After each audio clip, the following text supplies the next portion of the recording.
माझ्या घरच्यांनी मला कायम साथ दिली आहे. त्या दोघांमुळे मी इथं आहे. नाहीतर मी पण वैष्णवीसारखं नक्कीच पाऊल उचललं असतं. वैष्णवीप्रमाणे मयुरीही उचलणार होती टोकाचं पाऊल. माहेरच्यांनी साथ दिल्यानं मोठा अनर्थ टळला.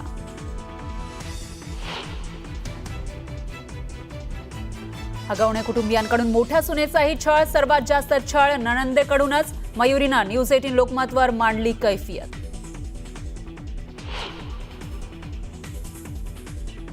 उपमुख्यमंत्री अजित पवारांचा कसपटे कुटुंबियांना फोन. हगवण्यांवर कारवाई करण्याचं दिलं आश्वासन. तर प्रकरणात माझा संबंध नाही, दोषींवर कठोर कारवाई करणार, अजित पवारांची माहिती. ज्योती मल्होत्रानं जुलै ते सप्टेंबरमध्ये 3 वेळा मुंबईला दिली होती भेट. पाकिस्तानला संवेदनशील माहिती पुरवल्याचा संशय. तर ज्योतीला पुन्हा 4 दिवसांची पोलीस कोठडी. सलमान खानच्या सुरक्षेत मोठी चूक. घरात घुसलेल्या एका तरुणाला आणि तरुणीला पोलिसांकडून अटक. 20 मेच्या रात्री गॅलेक्सी अपार्टमेंटमध्ये शिरला होता तरुण.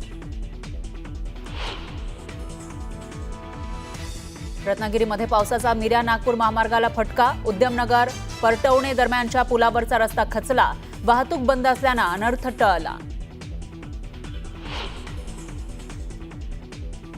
ज्यांनी कुंकू पुसलं त्यांना आम्ही संपवलं. पुन्हा हल्ला केल्यास आणखी कडक कारवाई करणार. 22 एप्रिलचा बदला आम्ही 22 मिनिटांमध्ये घेतला. पंतप्रधान मोदींचा पाकिस्तानला पुन्हा इशारा.